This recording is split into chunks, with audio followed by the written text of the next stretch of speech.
Good morning बच्चों, कैसे हैं आप लोग। तो चलिए, कल हम लोग बात कर रहे थे जब ब्याज की दर घटाई या बढ़ाई जाए। अब बात करते हैं कि यदि धनराशि दो भागों में बांटी जाए, यदि कोई रुपया है उसको एक भाग किसी परसेंट पर, दूसरा भाग किसी 1% पर बांटा जाए और उससे कुछ ब्याज मिले और ये पूछ लिया जाए कि किस भाग पर कितना रुपया लगाया गया था, तो इस टाइप का जो क्वेश्चन बनेगा तो देखते हैं कैसे उसको करेंगे। पहला क्वेश्चन है, एक व्यक्ति 30,000 रुपये की धनराशि उधार लेता है। इस धनराशि पर एक भाग 12% वार्षिक दर पर और शेष भाग 10% वार्षिक दर पर उधार लेता है। यदि 2 वर्ष के अंत में वह कुल मिलाकर 36,480 रुपया भुगतान करता है तो 12% पर उधार ली गई धनराशि ज्ञात करें। अब देखा जाए, पहले तो बात करते हैं इसके बेसिक की। अगर मैं इसको बेसिक से देखूं तो देखा जाए क्वेश्चन, इसने बताया कि 30,000 रुपया, इसने 30,000 रुपये उधार लिए। सर, इस व्यक्ति के पास 30,000 रुपये थे। अब इसने एक भाग दिया, नहीं पता इस भाग को कितना दिया, तो मैंने मान लिया कितना है, x। तो दूसरा भाग कितना हो जाएगा, ये दूसरा भाग हो जाएगा 30,000 माइनस x। अब बता रहा है कि पहले भाग को कितने % की दर पर दे रहा है, इसको दे रहा है 12% की दर पर, और कितने वर्ष के लिए दे रहा है, तो बताया कि 2 वर्ष के लिए दे रहा है, तो भाई 2 वर्ष हो गया बटा 100। ये मैंने क्यों किया, क्योंकि ये हमारी धनराशि है 12% की दर पर और 2 साल के लिए। तो ब्याज में कैलकुलेट कर रहा हूँ, तो ब्याज बराबर फार्मूला होता है मूलधन गुणा दर गुणा समय बटा 100। अब देखा जाए, इस वाले को कितने की दर पर बता रहा है, इसको बता रहा है 10% की दर पर, कितने साल के लिए, 2 साल के लिए, बटा क्या हो गया, 100 हो गया। तो ये पहले का ब्याज है, ये दूसरे का ब्याज है, मैंने टोटल जोड़ दिया, कितना हो गया भाई, टोटल जोड़ दिया तो हो गया हमारा ये टोटल ब्याज पता चल जाएगा। मतलब ये वाले भाग का ब्याज और ये दूसरे वाले भाग का ब्याज बराबर टोटल रुपया कितना, ब्याज कितना हो रहा है। मैं टोटल मिश्रधन नहीं रख रहा हूँ भाई, मैंने क्या कहा, ये ब्याज है, ये भी ब्याज है, तो मैं ब्याज का ही रुपया रखूंगा। तो ब्याज का रुपया है कितना, यह 36,480 रुपया हो जाता है, जिसमें क्या है, मूलधन भी है और ब्याज भी है। तो अब चले भाई, मूलधन में घटा दिया, इससे 30,000 रुपया आप घटा दो तो ब्याज कितना आ जाएगा, 6,480 रुपया हो जाएगा। तो ब्याज कितना हो गया भाई, 6,480 रुपया हो गया। चलो भाई, यहाँ तक हमने कर लिया। अब देखा जाए भाई, अब इसको हल कर देते हैं। अब देखा जाए तो 12 दूना 24, तो ये हो गया 24x बटा 100 प्लस, इधर देखा जाए भाई 10 दूना 20 हो गया, अब 20 से गुणा करेंगे तो 3 दूना 6, मतलब 6 लाख हो जाएगा, 4150 माइनस 20x बटा कितना भाई 100 बराबर कितना 6,480। अब देखा जाए भाई, एलसीएम लेते हैं, 100 एलसीएम हो जाएगा, 100 एलसीएम हो गया तो ये हो गया 24x plus 6 lakh minus 20x बराबर 6,480।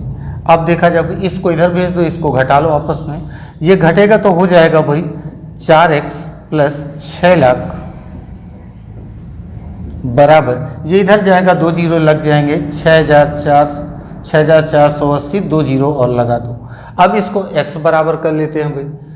अब इसको मैं इधर लिख दे रहा हूँ भाई, ध्यान दीजिएगा, थोड़ा जगह कम पड़ गई। चलिए देखते हैं इसको इधर। अब ये हो जाएगा 4x बराबर, अब इसको इधर भेज देते हैं तो ये हो जाएगा 6,48,000 माइनस, मैं इस तरह से लिख रहा हूँ, ध्यान दीजिएगा, इधर थोड़ा जगह कम है तो मैं इस तरह से लिख रहा हूँ, माइनस 6 लाख। तब 4x बराबर हो जाएगा, घटाएंगे तो भाई कितना आ जाएगा, 48,000 आ जाएगा। तब x बराबर कितना होगा, भाग देंगे तो आ जाएगा ये 12,000, मतलब x की वैल्यू कितना हो गई, 12,000। मतलब ये हो गया। और हमसे पूछा क्या गया है कि 12% पर दी गई धनराशि कितनी है, तो 12% पर दी गई धनराशि कितना है भाई, 12,000 रुपया है। तो आप बताओगे कितना हो जाएगी, 12,000। तो या तो आप इस तरह से करो, या फिर इसी बात को अगर आपको याद हो तो जब मैंने परसेंटेज पढ़ाया था तो परसेंटेज में मैंने एक बात आपको बताई थी, जनसंख्या पर आधारित स्त्री पुरुष वाले जो क्वेश्चन थे, वहाँ पर मैंने आपको एक कॉन्सेप्ट बताया था और मैंने ये उस समय भी यही बात बोली थी कि जब मैं सिंपल इंटरेस्ट पढ़ाऊंगा तो वहाँ पर इस कॉन्सेप्ट की जरूरत पड़ेगी। तो अब देखा जाए, उस कॉन्सेप्ट को अगर हम यहाँ पर लाएं तो क्वेश्चन देखिए किस तरह से हो सकता है। जो बच्चे वीडियो में नए हैं तो आप एक क्वेश्चन देख के अगर आप भाग जाओगे तो चीज़ें नहीं पकड़ पाओगे। तो चीज़ें हैं क्या कि पहले बेसिक से शुरू होगा भाई, उस पर किस किस टाइप के क्वेश्चन बन सकते हैं लास्ट तक वीडियो में आपको पता चलेगा। आप एक क्वेश्चन देख के आप फट जाओगे तो आपको चीज़ें नहीं समझ में आएंगी भाई। और इसको देखने के लिए जो मैं कॉन्सेप्ट बता रहा हूँ, तो आप जब मेरा परसेंटेज का जनसंख्या पर आधारित जो टाइप मैंने बनाया है वहाँ पर देखेंगे स्त्री पुरुष वाले क्वेश्चन, तो वहाँ पर ये चीज़ मैंने बिल्कुल डिटेल में बताई हुई है बेसिक से। तो वो चीज़ें फिर क्या करना है, यहाँ पर कैसे यूज होगी वो मैं आपको बता रहा हूँ। तो देखते हैं भाई इसको हम लोग और किस तरह से कर सकते हैं।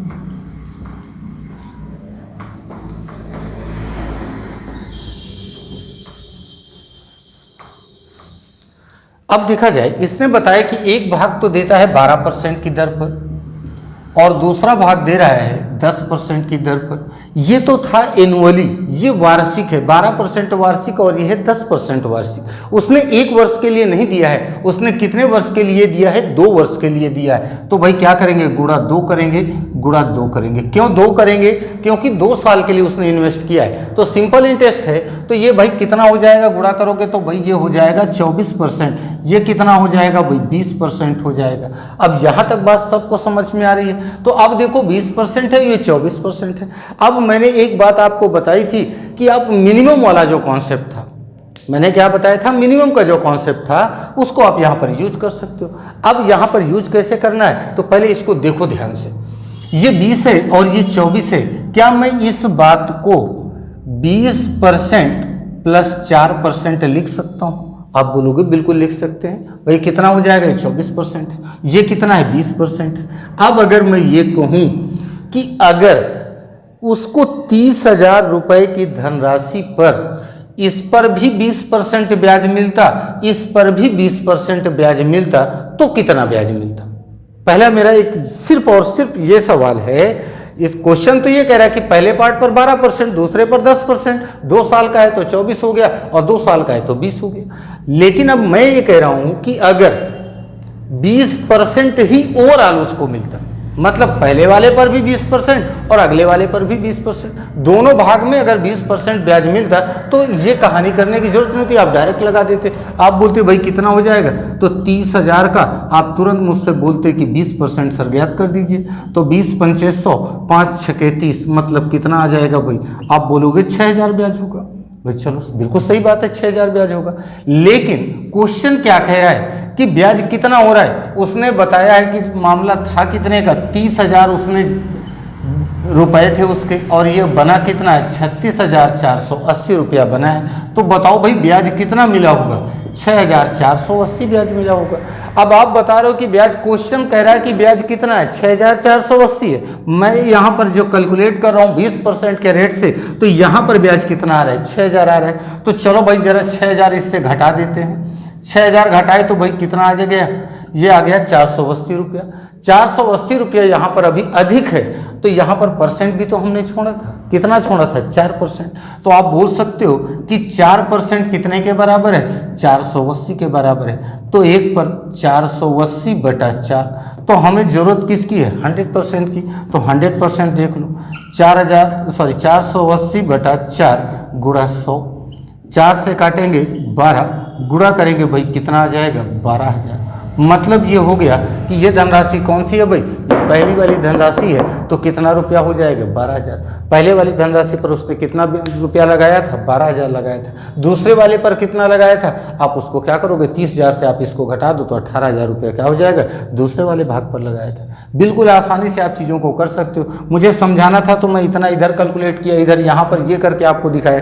यही चीज़ें आप क्या कर सकते हो, डायरेक्टली भी आप सोच सकते हो कि इसका जो ब्याज है वो कितने के बराबर, जो अधिक है उसके बराबर अधिक रख दो।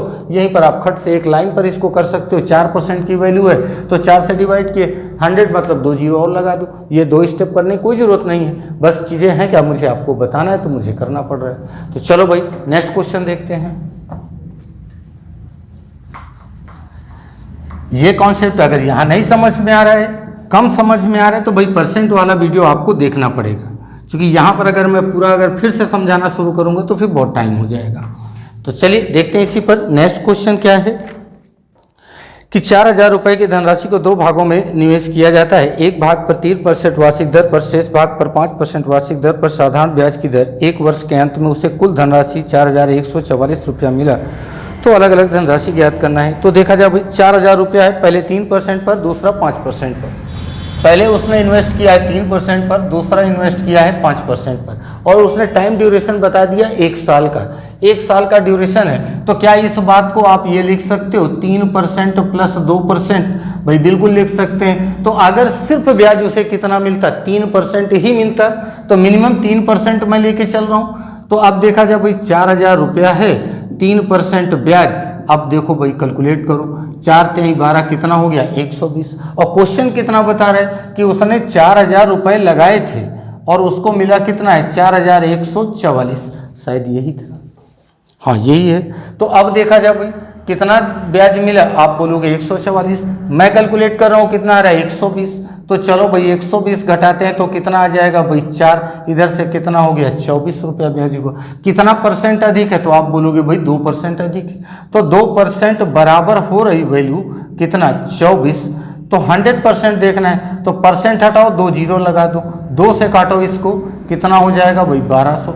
मतलब कितना रुपया आ गया 1200 रुपया हो गया। ये वाले भाग पर मतलब 5% पर जो है, तो ये धनराशि कितना है 1200 रुपया है। हमको दोनों धनराशि ज्ञात करना है। बताओ भाई 1200 रुपया दूसरे वाले पर, तो 1200 इससे घटा दो, जब 12,000 घटाए तो 3,000 हो गया, 200 और कम करो 2800 हो गया। तो पहला वाला भाग कितना हो जाएगा भाई 2800 रुपया हो जाएगा, और दूसरा वाला कितना हो जाएगा 1200। तो सीधा सीधा आप क्या कर सकते हो, चीज़ों को आप इसको है तो इस तरह देख लो ये आया कैसे है, कुछ लोग कंफ्यूज ना हो जाए। 1200 बराबर आपका कितना हो जाएगा 2,800। बिल्कुल आसानी से आप कर सकते हो। अगर आप x लगाओगे तो लगाते ही रहोगे x। आपको यहाँ पर ये नहीं दिखाना आप कैसे कर रहे हो, आप चीज़ों को किस तरह से आप करो कि जल्दी कर पाओ आप। तो चलिए और देखते हैं 1-2 क्वेश्चन इस पर, ताकि बिल्कुल ये कॉन्सेप्ट आपका क्लियर हो जाए। देखो इस पर बताने को मैं इसको मिश्रण से भी बता सकता हूँ, लेकिन उसका कोई मतलब नहीं है। उस पर आप परसेंट निकालोगे, फिर रेशियो बनेगा, बाद में कहीं ना कहीं लेंदी प्रोसेस है, तो उसको नहीं करना भाई। हमको चीज़ें जहाँ से जल्दी हो जाए वही करना है। नेक्स्ट क्वेश्चन है, एक व्यक्ति बोनस के रूप में 12,000 रुपया पाता है और वह एक अंश को 5% और शेष को 6% पर। तो चलो भाई मैंने लिख दिया इधर 5%, अगला कितने पर कर रहा है 6% पर कर रहा है।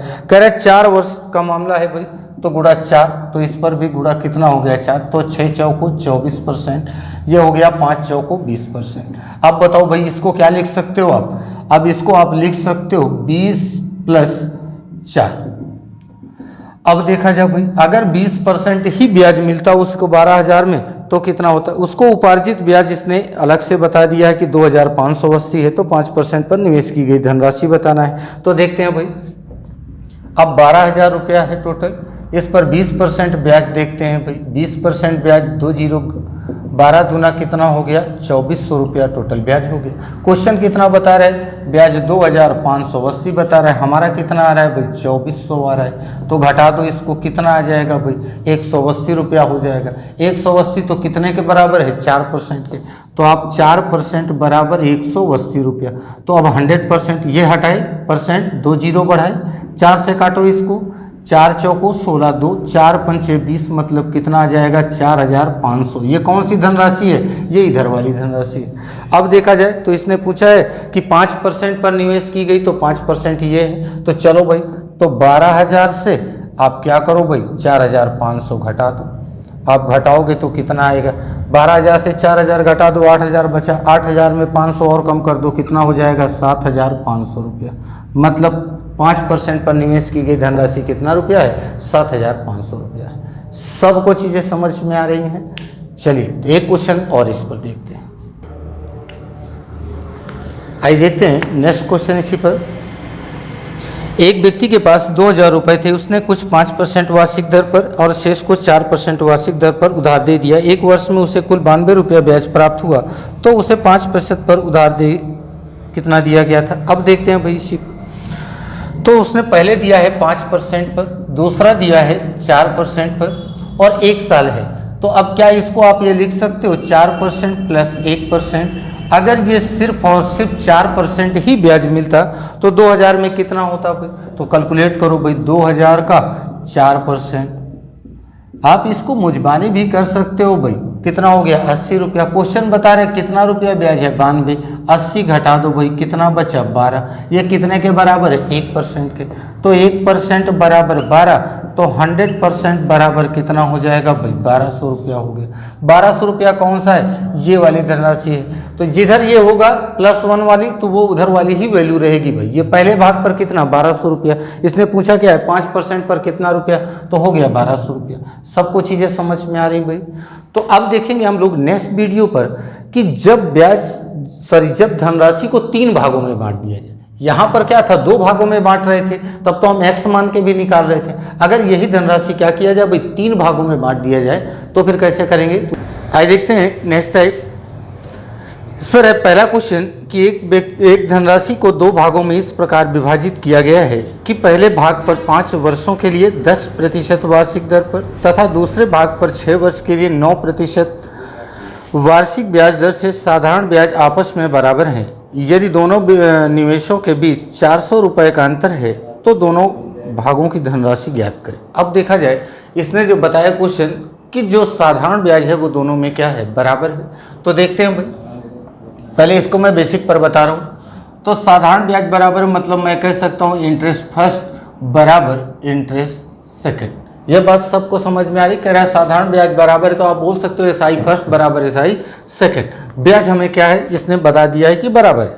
फिर इसने बताया है कि अब धनराशि ये 2 भागों में बांटी गई है, तो मैंने कहा भाई इसको मान लो P1 इंटू। अब देखते हैं इसको कह रहा है कि 5 वर्ष के लिए, तो 5 वर्ष के लिए कितने % की दर से, तो 10% की दर से बटा 100। बात समझ में आ रही है। मतलब P1 इंटू मतलब ये मूलधन गुणा दर गुणा समय बटा 100। फिर देखते हैं दूसरी धनराशि, मैंने कहा भाई P2 है। इसको कितने के लिए 6 वर्ष के लिए, कितने की दर से 9 वर्ष के लिए। अब देखते हैं भाई ये कह रहा है कि साधारण ब्याज क्या है आपस में बराबर है। अब चलो भाई अगर बराबर हैं तो ये 100 से 100 क्या हो गया कैंसिल हो गया। और काटना चाहो तो 2 से काटो 3, 2 से काटे 5, तो ये हो गया P1 इंटू 25 बराबर P2 इंटू 9 त्रिक 27। अब P2 इधर ले लो, P1 बाई P2 बराबर, अब देखा जाए भाई 27 बटा 25। बात समझ में आ रही सबको। अब हमें क्या मिल गया कि इसके मूलधनों का क्या मिल गया, हमें रेशियो कह सकते हो कि मिल गया। अब इसने बताया कि दोनों निवेशों के बीच क्या है 400 का अंतर है। तो दोनों निवेश हैं क्या भाई, तो इन दोनों के बीच आप अंतर देख लीजिए। अंतर कितने का है 2 यूनिट का, तो 2 यूनिट का अंतर यही बराबर कितना दिया है 400 दिया है। तो 1 यूनिट की वैल्यू कितना हो जाएगी भाई, तो आप बोलोगे 200 हो जाएगी। अब हमको ज़रूरत क्या है पहला निवेश चाहिए, मतलब P1 बराबर क्या हो जाएगा 27 गुणा 200 बराबर 5400। अगर हम P2 की भी बात करें तो क्या हो जाएगा 25 गुणा 200 बराबर 5000 रुपये। बात समझ में आ रही सबको। मतलब P1 की वैल्यू कितनी हो जाएगी 5400 रुपया और P2 की वैल्यू कितनी हो जाएगी 5000 रुपया। ये बात तो थी अगर आप पूरा फार्मूले से रखते हो तब। आइए देखते हैं इसी पर नेक्स्ट क्वेश्चन।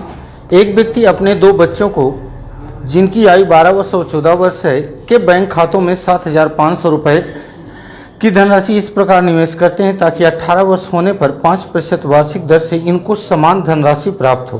तो छोटे बच्चे का भाग ज्ञात करें। अब देखा जाए इसने बताया कि समान धनराशि प्राप्त हो। अगर आप बात करें कि कोई भी व्यक्ति है अगर वो रुपया जमा कराएगा बैंक में, कुछ ड्यूरेशन के लिए जमा कराए, तो इसका मतलब है कि जब कुछ दिनों के बाद पैसे का बंटवारा होगा तो उस पर मूलधन का तो बंटवारा होना है, लेकिन जो ब्याज मिलेगा वो भी क्या होगा, वो भी बांटा जाएगा। तो अब देखा जाए भाई इसी को। अब ये कोई व्यक्ति है, इसने बताया है कि उसके जो बच्चे हैं वो 12 वर्ष का है और दूसरा कितना है 14 वर्ष का है। अब देखें, और इनको समान धनराशि मिलना है। समान धनराशि मतलब क्या हो जाएगा अमाउंट, और अमाउंट बराबर होता है principal 100 plus R into T by 100। अब देखा जाए भाई, और इसने बताया क्या है कि ये और ये दोनों क्या होंगे भाई बराबर मिलने हैं। तो मतलब 100 भी बराबर हो जाएगा और अमाउंट भी क्या होगा बराबर। ये मतलब वैल्यू क्या हो जाएगी कांस्टेंट हो जाएगी। तो P बराबर आप बोल सकते हो कि ये इसका क्या हो जाएगा इन्वर्सली प्रोपोर्शन हो जाएगा 100 प्लस R इंटू T के। अब इस बात को याद रखिएगा कि प्रिंसिपल इन्वर्सली प्रोपोर्शन हो जाएगा 100 प्लस आर इंटू टी के। अब देखा जाए इसने बताया क्या है कि कितने साल का भाई है इसका मामला, एक तो है 12 वर्ष का और दूसरा कितना है 14 वर्ष का है। एक 12 वर्ष का हो गया और दूसरा कितना हो जाएगा 14 वर्ष का हो जाएगा। तो मैंने कहा भाई ये हो गया P1 और इधर मैंने रेशियो बना दिया, इधर लिख दिया P2। अब देखा जाए भाई, अब यहाँ पर इसने बताया है कि 1/100 प्लस R कितना दिया है 5% दिया है। टाइम कितना दिया है इसका टाइम जो हो जाएगा ये 12 साल का है। 18 साल होने में कितना टाइम इसको लगेगा, तो 12 और 6 18 मतलब हो जाएगा 6। अब देखा जाए भाई इधर आ जाओ 1/, अब इधर क्या लिखेंगे भाई 100 प्लस इसको कितना है, ये 14 साल का है। 14 साल का 18 साल होने में कितना टाइम लगेगा 4 साल लगेगा। रेट कितना है 5% है। चलो इसी को हल कर देते हैं भाई। तो 1 कितना हो जाएगा, ये 5 6 के 30 और ये हो जाएगा 130। इधर आ जाओ भाई, ये कितना हो जाएगा 5 चौको 20 मतलब 120 हो जाएगा। अब देखा जाए, अब अगर यहाँ पर आप एलसीएम लेते हो तो एलसीएम लेने में क्या होगा 130 इंटू 120 करोगे, तो मैंने 0 से 0 हटा दिया। तो अगर इसका आप रेशियो बनाओगे तो क्या आएगा भाई, ये सिर्फ क्या हो जाएंगे इन्वर्स हो जाएंगे, ये हो जाएगा 12:13। अब देखा जाए तो टोटल कितना हो जाएंगे 12 और 13 अगर जोड़ रहे होंगे तो आएगा 25 और 25 की वैल्यू कितना दिया है बता रहा है 7,500 रुपया है। तो ये वैल्यू कितनी है 7,500। तो 1 बराबर कितना हो जाएगा 300 हो जाएगा। तो हमें चाहिए क्या छोटे वाले की, तो छोटे वाले पर गुणा कर दो भाई, ये P1 की वैल्यू है और ये क्या है P2 की वैल्यू है। तो 12 3 कितना हो जाएगा 3600 रुपया हो जाएगा। यही हमारा क्या हो जाएगा आंसर हो जाएगा। सबको चीज़ें समझ में आ रही हैं। नेक्स्ट क्वेश्चन, एक आदमी ने 1,20,000 रुपये की धनराशि छोड़ी है जो 14 वर्ष और 12 वर्ष के उसके 2 पुत्रों के बीच इस प्रकार विभाजित की जानी है कि प्रत्येक के 18 वर्ष की आयु प्राप्त करने पर उन्हें बराबर राशि मिले। यह धनराशि पर 5%, सेम क्वेश्चन है भाई, 5% की दर से एक बड़ा वाला बेटा 14 वर्ष का और छोटा वाला कितने का है 12 वर्ष का है। तो आप देखते हैं भाई, वही डायरेक्ट मैं लिखता हूँ P1 रेशियो P2। अब देखा जाए भाई, अब इसने बता दिया है कि पहले वाले की बात करी जाए तो 1 कितना हो जाएगा 100 प्लस, फिर इस पर रेट कितना दिया है 5% दिया है। टाइम कितना है, अब बताओ ये 14 साल का है, 18 साल होने में कितना टाइम लग जाएगा, इसको 4 साल लग जाएगा। फिर अगले की बात करी जाए तो अगला कितने साल का भाई 12 साल का है। इसको देखा जाए भाई, ये कितना साल लगेगा, तो 6 साल लगेंगे इसको। अब चलो इसी को हल कर देते हैं। 1/5 चौको 20 120, ये कितना हो जाएगा 5 6 के 30 मतलब 130। अगर एलसीएम लेंगे तो 0 0 हटा दिए तो एलसीएम आ जाएगा। एलसीएम लेने की कोई ज़रूरत नहीं भाई, आप क्या करोगे 120 इंटू 130 करोगे तो डायरेक्ट आप इसको लिख सकते हो कि 13 इंटू 13:12। अब देखा जाए टोटल कितना हो गया 25 बराबर कितना दिया है 1,20,000। तो एक की वैल्यू कितना हो जाएगी 25 चौको 100, 25 अट्ठे 200 मतलब 4,800। चलो गुणा कर देते हैं भाई, कौन सा चाहिए हमको, छोटे वाले का कि बड़े वाले का। तो छोटे वाले का, तो भाई इधर वाले पे चलना है छोटे वाले का। तो इस पर गुणा कर दूँ, 12 से गुणा करेंगे 12 अट्ठे 96 की 6, 12 चौको 48, 48 और 9 हो जाएगा 56 57 और कितने 0 2 0। तो ये कितना आ जाएगा भाई 57,600 रुपया हो जाएगा। बात सबको समझ में आ रही, तो कोई ज़रूरत नहीं कि इसको आप मूलधन गुणा दर गुणा समय बटा 100 फिर मूलधन प्लस उसको करो, तो ये करने की कोई ज़रूरत नहीं। आप डायरेक्टली इसको क्या कर सकते हो, जो चीज़ें आप अंडरस्टूड हो कि ये चीज़ें ऐसे होती हैं तो आप क्या कर सकते हो, डायरेक्टली इसको आप करके हल कर सकते हो। तो चलिए इसी पर अभी तक तो चर्चा थी ये 2 की। अब अगर इसी पर 3 पार्ट में अगर धनराशि दी जाए तो देखते हैं क्वेश्चन कैसे बनेगा। तो देखते हैं 3 पार्ट पे। आइए देखते हैं नेक्स्ट क्वेश्चन। 33,000 रुपये की धनराशि को 3 भागों में बांटा गया है कि प्रति वर्ष 1%, 2%, 30% की साधारण ब्याज की दर से क्रमशः 3 वर्ष, 2 वर्ष और 1 वर्ष के लिए निवेश किया जाता है। यदि प्रत्येक वर्ष पर साधारण ब्याज बराबर है तो प्रत्येक भाग का मूलधन ज्ञात करें। अब देखा जाए भाई, अब यहाँ पर धनराशि अगर मैं देखूँ, अगर बेसिक पर तो आप क्या कर सकते थे कि 1 पर तो आप x मान लेते, घटा के रख देते। अगर धनराशि 3 भागों में हो जाए तो क्या करेंगे।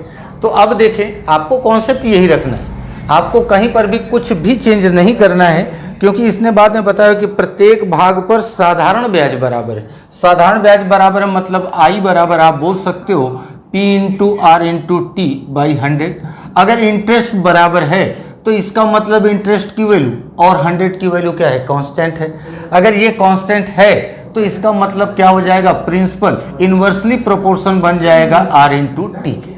बात समझ में आ रही है। अब देखा जाए इसी पर रख देते हैं। अब इसने बोला 3 भाग पर धनराशि है तो P1, मैंने कहा भाई ये P2 और ये क्या हो गई भाई P3 हो गई। अब देखते हैं, इसने पहले बताया 1% की दर से, तो 1% की दर से भाई चलो 1 और टाइम कितना दिया है 3 साल का दिया है। फिर अगले की बात करें तो इसने दिया है 2%, टाइम कितना दिया है 2 साल का। फिर 1 बटा फिर कितना हो जाएगा भाई 3 गुणा टाइम कितना है 1। अब देखो तो 1 बटा 3 अनुपात 1 बटा 4 अनुपात 1 बटा 3। अब देखो अब यहाँ पर ये वैल्यू आ गई तो हमें क्या करना होगा, एलसीएम लेना होगा। आप इस जगह पर कई तरह से क्वेश्चन हल कर सकते हो। तो अब यहाँ पर मुझे और कुछ भी नहीं करना क्योंकि हमने इस तरह से किया है। इस पर एलसीएम कितना हो गया 12 हो गया। तो चलो भाई एलसीएम कितना आ गया 12। 3 से काटोगे 4, 4 से काटोगे 3, 3 से काटोगे 4, रेशियो बन गया 4 अनुपात 3 अनुपात 4 का। अब देखा जाए भाई, अब रेशियो बन गया तो अब इसका मतलब है कि टोटल धनराशि कितनी हो जाएगी भाई, तो 4 और 3 7 और 7 और 4 11। तो 11 यूनिट की वैल्यू कितना दिया है 33,000 दिया है। तो देखा जाए भाई 1 यूनिट की वैल्यू कितना हो जाएगी 3,000 रुपया हो जाएगी। अब हमसे पूछा क्या है भाई, इसने पूछा है तो प्रत्येक भाग का मूलधन ज्ञात कीजिए। तो फर्स्ट भाग कितना है, मतलब P1 की अगर बात करूं मैं तो P1 है 4 गुणा 3,000, मतलब कितना हो जाएगा 12,000 रुपया हो जाएगा। अगर P2 की बात करी जाए तो P2 कितना है 3 है, 3 गुणा 3,000 रुपया बराबर कितना हो जाएगा 9,000 रुपया। अगर P3 की बात करी जाए तो 4 गुणा 3,000 बराबर कितना हो जाएगा भाई 12,000 रुपया हो जाएगा। बस सबको समझ में आ रही। चलिए एक बार मैं रिपीट कर देता हूँ फिर से, ये वही पुराना कॉन्सेप्ट है, इसमें कुछ नया नहीं है। इसने बोला है कि तीनों कंडीशन में साधारण ब्याज बराबर है। तो साधारण ब्याज बराबर होता है मूलधन गुणा दर गुणा समय बटा 100। इसने बोला ब्याज बराबर मतलब ब्याज की वैल्यू और 100 की वैल्यू करी जाती है क्या होगी, ये वैल्यू कांस्टेंट होगी। अगर ये कांस्टेंट है तो मैंने कहा भाई प्रिंसिपल जो होगा वो इन्वर्सली प्रोपोर्शन बनेगा किसका, आर इंटू टी का। अब ये आर इंटू टी का क्या है, इन्वर्सली प्रोपोर्शन है। तो मैंने कहा भाई P1 P2 और P3 की वैल्यू देख लेते हैं। तो देखते हैं 1/3। अब देखें ये 1% रेट है और ये 3% क्या है भाई, ये 3 साल का टाइम है। अगर P2 की बात करें तो 2% है, टाइम कितना है 2 साल का है। अगर P3 की बात करें तो 3% है और टाइमिंग कितना है 1 साल है। हल कर दिए इसी को तो रेशियो क्या आ गया हमारे पास 4 अनुपात 3 अनुपात 4 का। अब देखते हैं भाई टोटल यूनिट कितना है 11 यूनिट। 11 यूनिट की वैल्यू कितना दिया है 33,000। 1 यूनिट की वैल्यू कितना हो जाएगी 3,000 रुपया हो जाएगी। तो अब आप धनराशि ज्ञात कर सकते हो। तो धनराशि ज्ञात करना P1 की वैल्यू कितना है 4 है। तो P1 गुणा 3,000 मतलब 4 गुणा 3 मतलब 12,000 रुपया। 3 गुणा 3 बराबर 9,000 रुपया। 4 गुणा 3 बराबर 12,000 रुपया। तो इस तरह से आप आसानी से कर सकते हो। चलिए इसी क्वेश्चन को अब एक क्वेश्चन और इसी पर देख लेते हैं, फिर आगे बढ़ते हैं भाई हम लोग।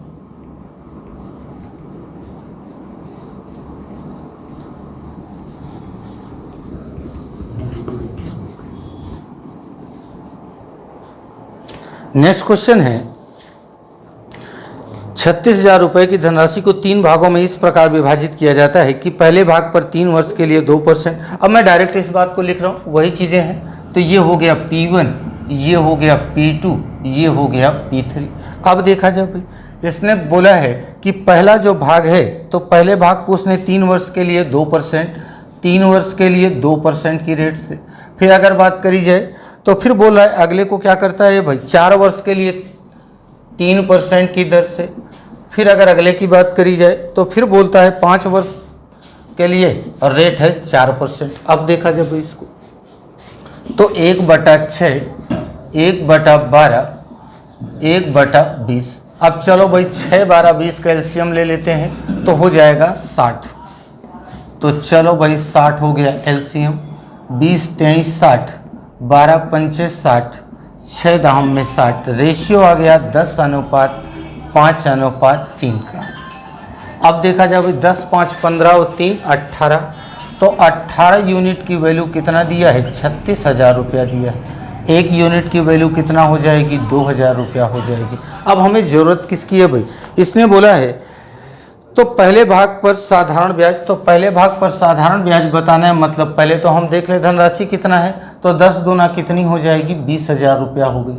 अब 20,000 रुपया हमारी धनराशि है और कह रहा है इस पर सिंपल इंटरेस्ट बताना है, तो सारी चीज़ें हमारे पास सही हैं। तो SI बराबर हो जाएगा 20,000 गुणा रेट कितना दिया है भाई?